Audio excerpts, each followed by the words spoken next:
Welcome everyone to this episode of Office Hours. I'm your host, Stuart Newsom, and I'm thrilled to have with us. I'm thrilled that all of you are with us today. Basically, what we're going to discuss in this session is going to be orthopedic success, the AAOE's 2025 vision for education, benchmarking, as well as trusted RCM solutions. Now, if you're not familiar with the AAOE, it stands for the American Academy of Orthopedic Executives. Addy, I hope I got that right. If you're in the orthopedic specialty, you're likely very aware of that organization, all the good work that they do.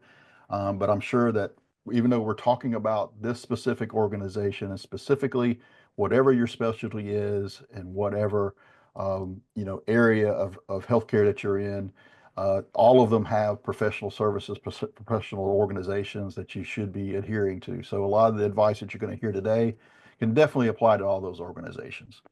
So joining me is Addy Kujawa. I hope I got that Kujawa. right, isn't it? Kujawa. That's right. Yeah. Awesome. Awesome. She's the CEO of AAOE. She's going to share a lot of insights from AAOE's 2025 initiatives and some other practical advice on how these efforts are designed to support her members.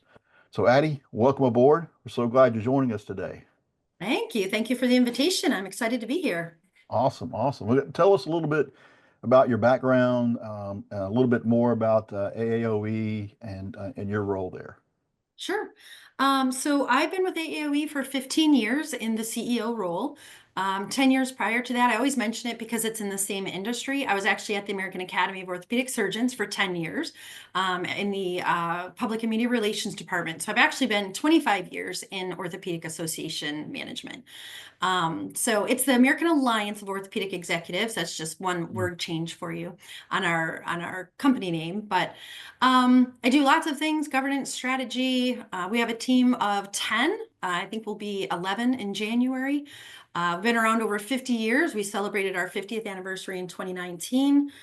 Just doing everything we can to try and help all the practice execs and their teams and physicians out there manage their practices to the best of their ability, increase revenue, decrease expenses, innovate, be entrepreneurial, lead great teams, etc. Awesome, awesome. Well, today we'll be discussing a lot of that background you just mentioned, specifically those challenges that orthopedic practices face in revenue cycle management. Things like, and this is the usual suspects, usual problems that any practice will have, but, orthopedics especially with prior authorization delays. Everyone has problems with denials, AR recovery hurdles, and even staffing shortages. Staffing shortages, I would say, probably leads the list when we speak to prospects and our clients. So we'll also explore how AAOE is addressing these issues through education, networking, as well as access to trusted vendor solution. Now, as always, we're going to wrap up things at the end with a Q&A session. So feel free to submit your questions throughout the episode. Addy and myself will answer them to the best of our ability. Again, if we don't know the answer, we'll find the answer and get back with you. But I'm pretty confident we probably will know most of the answers. Hope Um, so. all right, so Addy, I'm just going to jump right in with the first question. And I know that AAOE did a significant survey for benchmarking. Mhm. So what were the most significant trends or challenges that came out of that survey? And Sure. also, second part of that question, how are these insights shaping AAOE's priorities for 2025? Sure. So yeah, we do a benchmarking survey every year. I think we've been doing it longer than I've been around, so probably 20, 25 years or so. I asked my benchmarking council for what they thought the top things to share would be. So forgive me for reading, but I'll just read off the notes that they gave me. And then I can talk a little bit more about how we use this information for our members. Some of the top things were increased utilization of mid-levels in orthopedic practices. The cost per patient visit has decreased slightly and revenue per visit has increased. And that's the first time in 5 years that the cost has decreased. Overhead as a percentage of revenue is increasing. Probably not a surprise to anyone. Net collection per work RVUs is decreasing year over year. And full-time employees per 10,000 work RVUs are increasing year over year. And we use everything, like if you get the booklet of the survey, it's over 200 pages of reports. It's pretty in-depth, robust survey. And we use the data in this, but also in a number of other survey tools that we use with our members, whether it's in each webinar, at the conference. We do a member kind of interest survey every year as well, where we're asking, what's keeping you up at night, et cetera.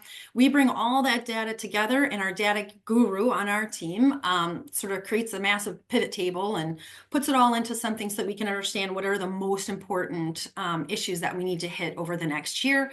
And then we incorporate that into everything we do, whether it's networking opportunities, our webinar program, our one-off education programs, or our annual conference.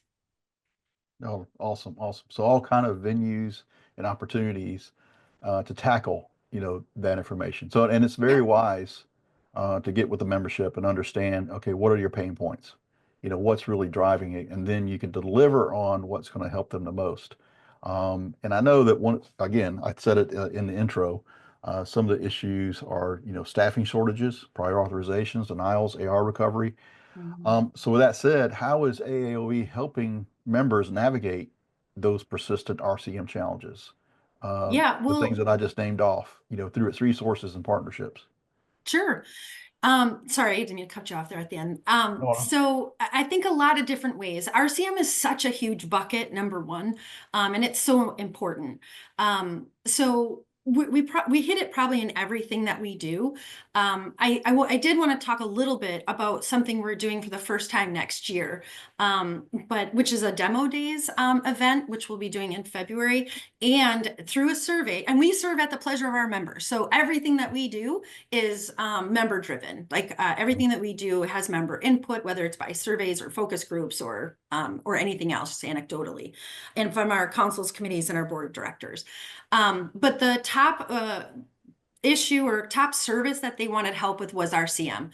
So what we're doing is a demo days event in February where anyone, whether you're a member or not, can join the event and get demos from 8 to 10 different RCM companies and do your own comparison. You can also do that at our annual conference where we bring in even more than that in terms of RCM companies. But I think what's really unique about this event itself, it's the first time we're doing this type of a virtual event where it's a one sort of product or service focus. So if you're looking for this type of product or service, now or in the next couple of years, you can literally sit in or have your staff sit in and listen, and get your questions answered, et cetera, from all the different companies. The other thing that's really, I think, beneficial about this one in the day and age when we are just really assaulted by all the incoming emails, phone calls, direct mail, all the ways people are trying to reach us, you can do it anonymously. So you can just go in and watch and whatever vendors you want to, and then you can drop your business card if you want them to reach out to you. But it's not like sort of an event or a conference where you're scanned or they get the list of all the attendees. So I think it's beneficial on both sides to do that kind of an event. We also will be touched in our ancillary piece of our webinar program. We have obviously RCM as a topic at conference, but I just wanted to spend a little bit more time on that event since it's the first time that we're going to do it. So I think, yeah, that's it. It's the first time we're going to do it. So that's an inaugural new thing. So hope it is really valuable to our members. Yeah, and that sounds really fascinating because especially the idea that they know they can come in anonymously or come in Mhm. with this no hassle approach. No Mhm. one's going to be sending you tons of emails, making tons of calls, following Yep. up with you. The signal should be, I'll be ready when I'm ready, but they are interested because there is a Yep. lot of going on in technology. There is a lot going on in the space for Yeah. RCM So on much how to innovation tackle going that. on. With a lot Mhm. of regulations that are changing, particularly with Yeah. prior authorization, there's legislation that could be happening in the future regarding that. Denials is Yeah. always, top of mind. AR recovery. Again, I go back to staffing seems to be the number one thing that we see, but that gives an opportunity for vendors to not have to come in and at least try and quote unquote sell, but at least Hmm. say, hey, here's a helpful, tool that you may want to use, or here's a helpful service that you may want to utilize, Yep. that could help with your staffing, that would help with your prior authorizations. Hmm. And I'm sure a lot of top of mind is going to be AI, right? And we're probably going to Hmm. dive a little deeper into Yeah. AI a little later. But I would imagine, even according to your survey, and especially in RCM, artificial intelligence is just topping the list, which I'm Yep. sure you would agree. I agree. I do think it's extremely important. I also think it's a very slow to be adopted because it's just so big and broad. Mhm. And I think it's a scary topic. I mean, you see a lot of stuff in movies and things like that. So there's a lot of stuff that comes with AI.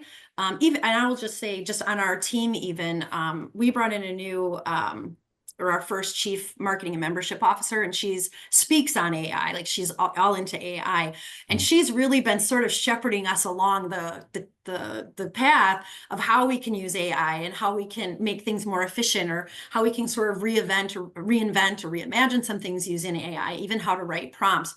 And I think sometimes it's nice to have sort of that person on your team.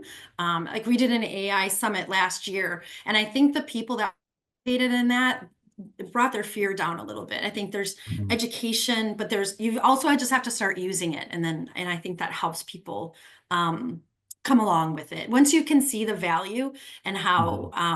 how much it can save you time and stress, I think there will be more and more adoption there. And I just wanted to make a quick comment on the staff shortages.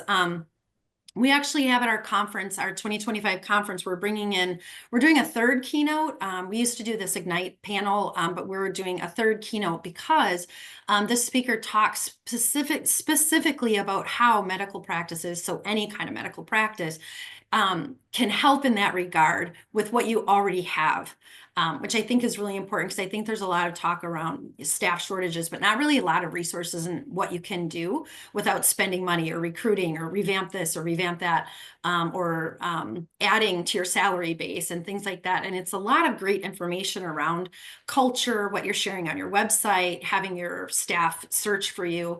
Anyway, I think it hits it from a lot of different angles. So not just from an RCM staff issue, Mhm. but from just a whole staff shortage issue, which I think everyone is seeing right now. I don't care really the industry. Staff shortages Right. are just everywhere. So, but I'm Yeah. excited to bring that to shift our meeting and our programming to bring in that kind of a speaker because I think and I saw the keynote this last year at a state society meeting, and I just think it's so valuable what they're talking about and how the science around why we're staff shortaged, but also what you can do about it. So just hitting it from that angle as well there specifically. Oh, and that's awesome. And you mentioned, the keynote and conference and some of the educational opportunities abroad there. And with education, it's definitely a top priority, for Yep. your members. Hmm. But what new or expanded initiatives, such as virtual learning opportunities? In other words, maybe I can't go to a conference for whatever Hmm. reason, or Sure. maybe, is what opportunities can members look forward to in 2025 to stay ahead of industry trends? Hmm. Yeah, that's a great question. And so I will say we definitely understand that not everybody can travel to conference. We, as an organization ourselves, we don't. Not everybody goes to a conference. We certainly don't go every year. Especially the last 5 years. So we do try to bring education in a lot of different formats and a lot of opportunities and low to no cost. So this next year, our new chief marketing and membership officer, Kathy Latta, is actually like exponentially expanding our webinar program. And it really is a function of the surveys that we've gotten from our members, and that they need more personalized, which is kind of life right now. Everybody expects a very personalized experience. But when you're trying to help educate more than just one person or one role in a practice, it just does require more focused education in different segments. So Mhm. we're moving from maybe a 12 to 15 webinar year to 50 plus next year. So 2025 is going to be a massive opportunity for education, no matter your role in the practice. And they're divided out into a lot of different segments, whether that's AI, a series on AI, a series on HR, There's a series for CEOs, series on finance, business development. There'll be an ancillary series. And then, of course, you join whatever makes sense to you. But we wanted to also provide some good information, a good education for our main members to give to their staff, to give to their teams, to help educate, deep into the practice. So we have that.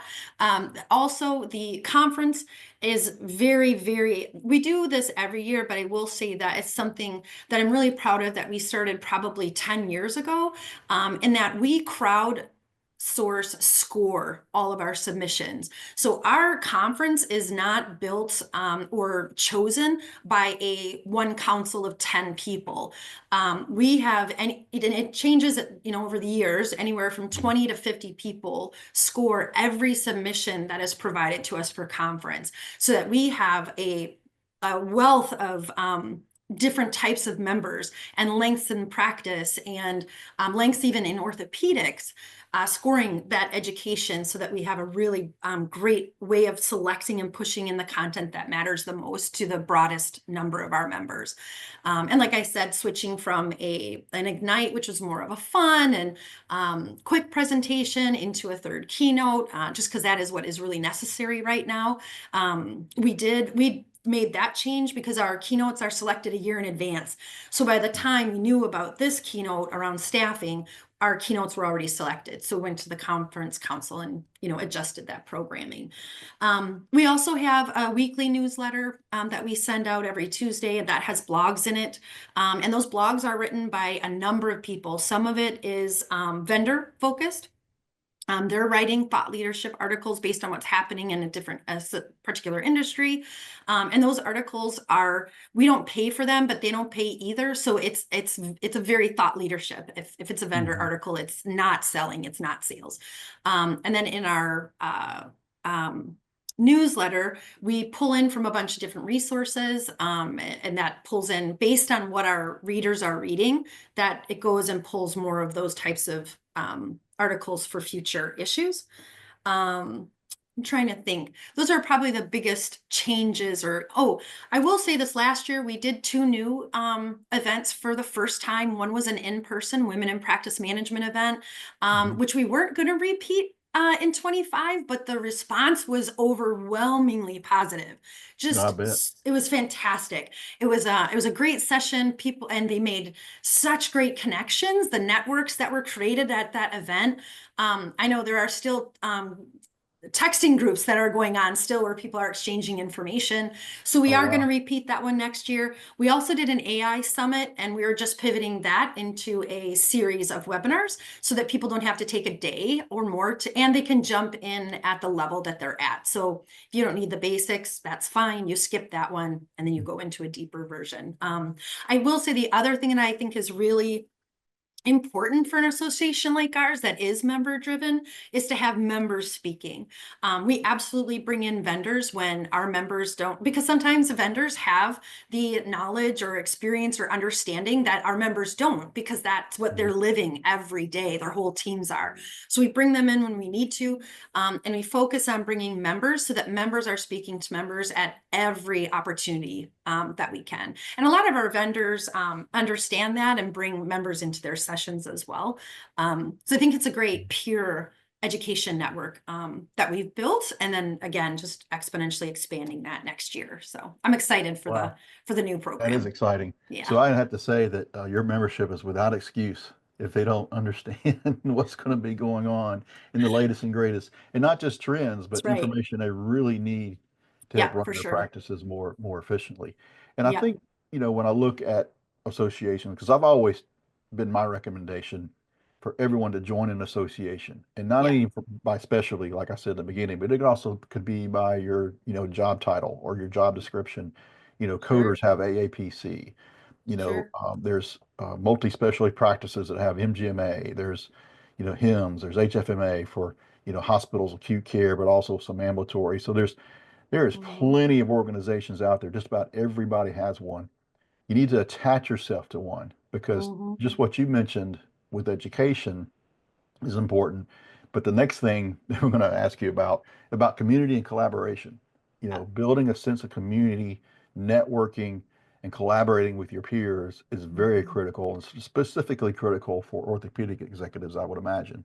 I agree. So, what steps are being taken by AAOE to foster those networking and mentorship opportunities for Yeah, its yeah. members? And again, not just in person, but virtually as well. hmm hmm Yeah, and I think that's you got to do it in person, but virtually has to be an option as well. I will say I think we've done a good job of that over the years in terms of providing opportunities, and we're very I don't know if it's innovative, entrepreneurial, whichever way you want to talk about. Every year we're trying new ways to network and educate. And so we're doing like roundtables we started last year based on roles. So like CEO roundtable where you can't come if you're not a CEO. So Mm, you're really peer focused communication, networking, talking, getting that help you need. Also, by again, member demand or interest, we added a finance roundtable. And another one we added last year was a young and new professionals roundtable so that those in those areas can talk with peers that are just like them and get what they need mm, from those different pieces. We also, at our conference last year, added roundtables. We've done networking every year. We do networking, group networking. Sometimes always by practice size. That's the most popular one. We do it every year. It's the highest rated. And I think people get the most out of that, whether that's help or connections. And then we've done group networking by region or so where you are geographically. We've done it by your role. We've done it by topic. So we do different ones each year. Again, never messing with the practice size one. That's favorite. The other one that we tried, the new one we did was by roundtables. So facilitated roundtables last year, which we're doing again this year. They were really successful. So we'll do that again this year.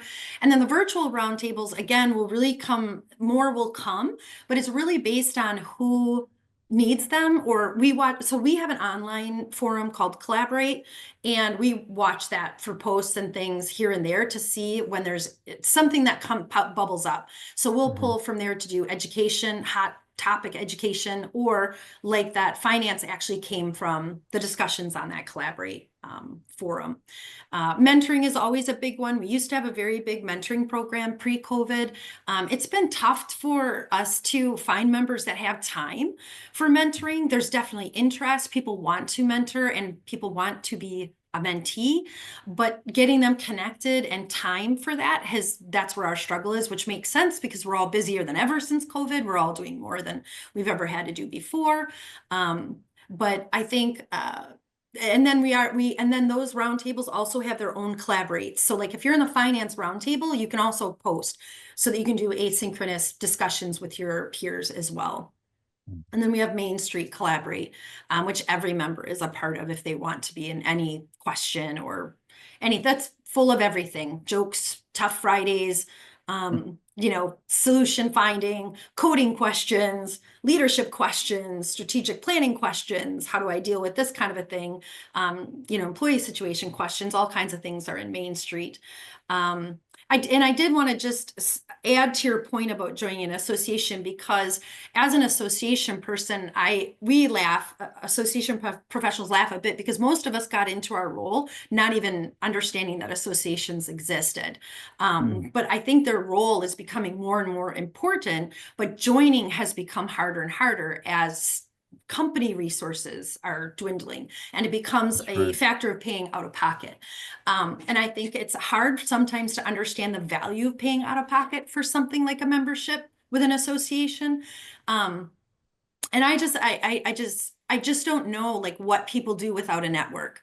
I don't know what people do without having a group of peers to ask questions, to text, to email, to pick up a phone and ask. I mean, in my career, so I've been in associations for 25 years, and I can't tell you how many problems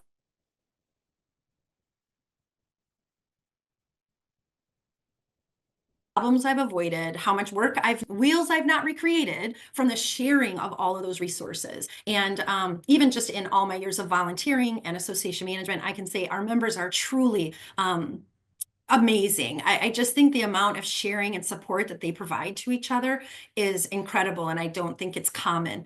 And if you're looking for help or you need an answer, or and whether it's something really private that maybe you're dealing with a supervisor issue or a board of directors issue or anything Mm. like that, networking and all of that participation in what an association brings creates that, helps you create that network and helps you navigate any of those situations. So I think that's I just get, I love, I think associations have such a beautiful place. And Mm. so I'm always up for talking about associations and Right. about how they've helped me really in my career. I wouldn't be where I am without associations. I don't think I'd have ever had the guts to go up for a CEO role without all the volunteering and things that I had done and the speaking I was asked to do and the things I participated in. So I think it's just can help you in every facet of your career, no matter whether you are just beginning or whether you've been doing what you do for 30 years. I think that can just help you in all those different areas. So, Yeah, definitely, has a great support system. mhm, Of course, and then another part of that support system, and you touched on it a little earlier, is, the vendors. So, mhm, and my next question, and around here, we don't, Infinix doesn't think of themselves as a vendor, even though we are. And I know that's what the association, would call someone, like Infinix, another vendor, so to speak, whether it's software, services, whatever they're trying to quote unquote sell. And mhm, then there's that caveat of, oh, they're trying to sell something, but we like to coin ourselves as partners. mhm, Partners not only to practices and our clients, but also partners to associations like yourself, mhm. because part of what we do is, yes, we have to make revenue too. We want to Of make course. sales, obviously, but we want to Yeah. deliver tools and services that are actually going to help remedy the pain points, the problems that the industry is having. And part of that is education. That's why we Yeah. invest a lot in educating people about AI, about, the problems with prior authorization, how to remedy those recommendations. Obviously, we want you to use our solutions, but it does benefit people when the more they're educated, the better they're going to be. That really So does. with that Yep. background, how does AAOE identify and even endorse in some cases trusted vendor partners? Sure. Like what should your members and anyone else out there consider when evaluating solutions for their practices to Sure. ensure they're working with reliable and effective vendors? Yeah, I think that's so much. I want to say so much about so much that you said because there's a lot of important points in there. And I think companies like Infinix are it's hold a special place in my heart anyway, as an association exec, just because it is so wonderful to work with a vendor that focuses on relationships and education. And I think Infinix, it's got to be some of your top priorities because that's what we're always working on together is relationship building and education. And I think that's so important. A lot of vendors, I will say, in the space don't understand that as much. And I think that's kind of puts you in a different position then. One thing that we did as an association, oh gosh, 2013, I think was like my third or fourth conference with AAOE. We created a industry relations advisory board actually that our vendors apply for and sit on. And our Industry Relations Advisory Board advises us as staff and as members, our leadership, on how to work best with them. And then we work with them on how to best work with us. I think it's just been a wonderful partnership. I think it's fairly rare that that kind of group or a volunteer entity exists in an association. And it was born of me, like, I had such a stressful experience on site, and I was like, well, I'm doing the best I can, but Mm. I don't know all the things and I was pretty new. And I was like, well, then how about you guys tell me what to do? So, Right. created that advisory board to really get some great inside information from the folks that we are counting on to be able to make our education affordable and fun. And I mean, without our exhibitors, our vendors, our partners throughout the year, we can't do what we do. Our membership dues would never cover what we Mm. do as an association and all the services and resources that we're able to provide to our members. So what so that group was we probably worked for 5 years on trying to figure out a way, a path toward exactly what you're saying, a solution to help our members vet and find the best for them. There's no best vendor in any category. It's the best vendor for the practice because we're all so unique. Every association, every practice is very unique in their staffing, their models, and their needs.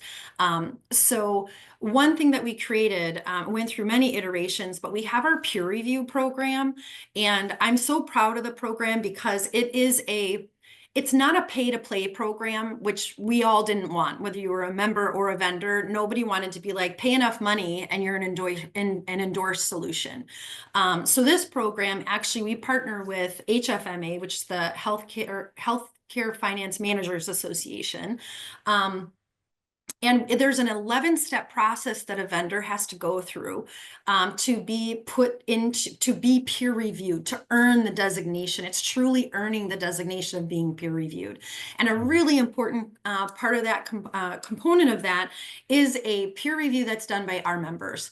So our members sign up to be a peer review panelist. They let us know what their experience is in. So say for a company like Infinix, it would be an RCM. They have experience installing, changing, their deep knowledge in it.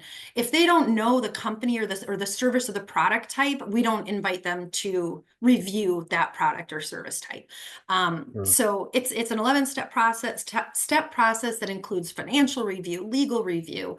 The surveys I think are interesting too. It's not just customers. We do a customer survey, and that is a big component of it. But the other survey that gives us an even broader picture of the company is a survey to those that were pitched the product or service but didn't select it. And that could be for any reason. It could be budgeting, timing, whatever, not a good fit. And it could be any reason.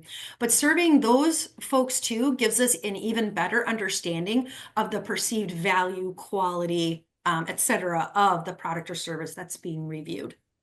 And the final review is done by our members. And then those companies are put out on our short list on our website. So that's always what we suggest going to first. We only have 10 companies in there right now because it is such a big process. Not everybody is going to do it or wants to do it, which is totally fine. But so we don't have every product and service covered at the moment, but whatever you're looking for, I would start there because there are companies that have multiple services and products, and we might have peer reviewed just one of them, but it's always a good place to start, whether you're looking for that product or service or the rest, because I think it speaks to the company as a whole. And then other than that, it's a lot of education. Like at this next conference for the first time, we're doing a past presidents panel. And so they're going to talk a lot about like what they've learned. It's 100 years of combined experience. And I know some of the focus is going to be, how do you select a vendor? How do you decide whether you do in-house or outsource? You know, all those kinds of questions that are important and you want to understand from somebody that's been there and done that. We also do have the vendors provide as much education as we can. If a vendor comes to us and says we have something we can share, it's going to benefit your members. We work on getting that education out to our members. We do contracting. We do, how to do contracts or how to do a switch, like from one system to another system. We've done education on that.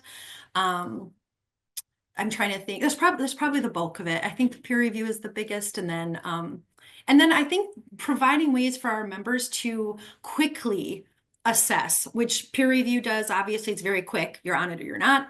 And then we also do speed meetings at our conference, which is like speed dating with vendors, which I think is a lot of fun. And we've gotten such positive feedback. We have a waiting list every year of members that want to participate and exhibitors that want to participate.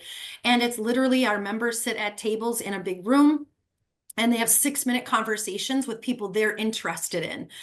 So you choose, both sides choose whether they want to meet with the other person. So even if you're an exhibitor and you don't want to meet with someone, you don't have to. But if you're a member and you don't want to meet with that exhibitor, you don't have to. And it's created this great way of really getting warmer leads. And you spend that because you only have 6 minutes and you are moving. So you're concentrating on the most important stuff. You're sharing, the most important information you have to share. The members are prepared with the questions they have to have answered. And then of course, you move into the exhibit hall where you can further those conversations and move through them. I had Oh, a certainly. member last year tell me that she, from speed meetings alone, she had 6 contracts in the work Oh, for wow. companies that, for things that she didn't even know existed to help her practice. But you're not necessarily always going to find those on the exhibit floor where you have, 125 or 150 companies to cull through or sort through and visit. So again, it's just, and demo days is just another iteration of like, how can we get as much information in front of our members to help them make the best decision in a quick way? Because that's right. Time is so, so valuable. It's always been valuable, but like we already said, even more so now. You're just doing more with less. Oh, I So know. You have yes, to those are some. optimize that, make more efficiencies with that. Exactly, exactly. Awesome, awesome. Yeah. Well, I believe that's all the questions I have. We're going to turn over to Q&A right now. Okay. So again, I want to remind everyone, if you do have a question, please pop it in the Q&A. We'll get to it. We do have one here that I think we spoke about this a little bit earlier, but maybe it's a little more elaboration. Um, as an orthopedic practice manager, I often struggle with keeping up with evolving RCM technologies like AI and automation. What advice would you give for evaluating and adopting these solutions effectively without overwhelming my team? Keyword overwhelming my team. Yeah. Yeah. I mean, I think some of the tools that we just said, I do think peer review is a place to start. Secondly, I do think that people kind of poo-poo the exhibit hall at conference. I've always loved them because I can talk to people, everybody I want to very quickly and at one time. And Mhm. I bring my RFPs that I need handled or my RFIs. So I would say peer review and then the exhibit hall. I would use that time, make a plan, and see everybody in the product or space that I need to see. And then have your list of questions. What problems are you trying to solve? Because it's not all about money. I think people forget about that. It's like, well, how much do you cost? Well, how much does it cost to do this? Or how much does it cost to do that? Let's first understand what problem you're trying to solve and then see if they can solve that problem. That's the first thing. Then go down the road and understand like cost or implementation or any of those kinds of things. And then I guess lastly, if you want to keep it quick and efficient, I'd post to our Collaborate forum.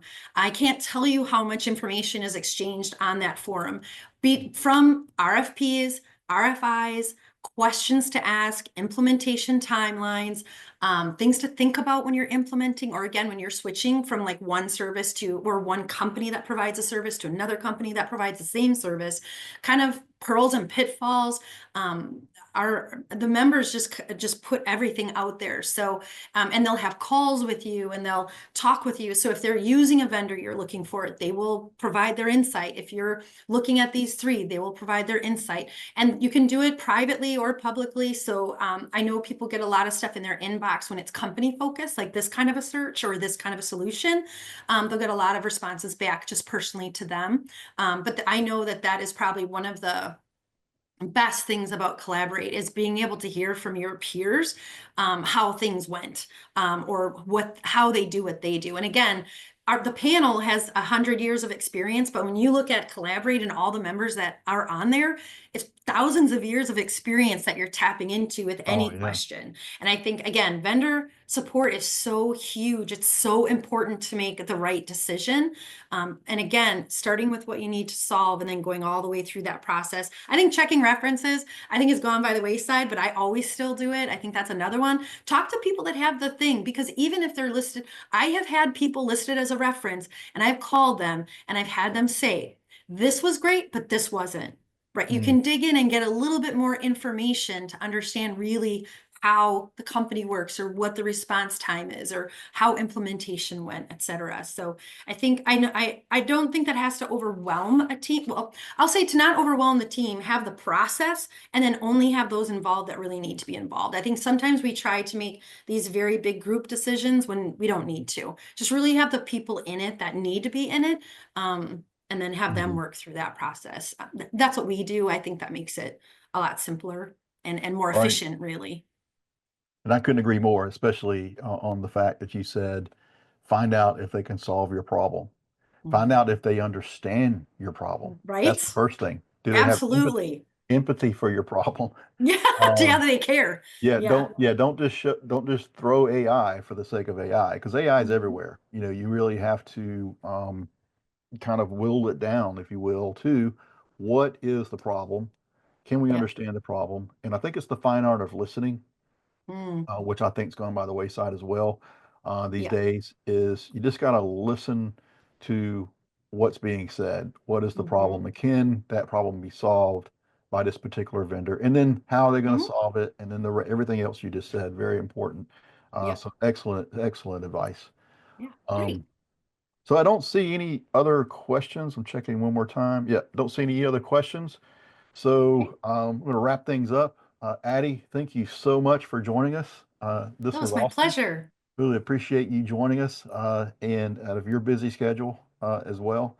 And for Sure. everyone else, thank you all for joining us as well. And be sure to stay tuned for next week, office hours, as we bring another important topic to you. And with that, we'll just say goodbye to everyone. Thank you. Thank you. Happy holidays.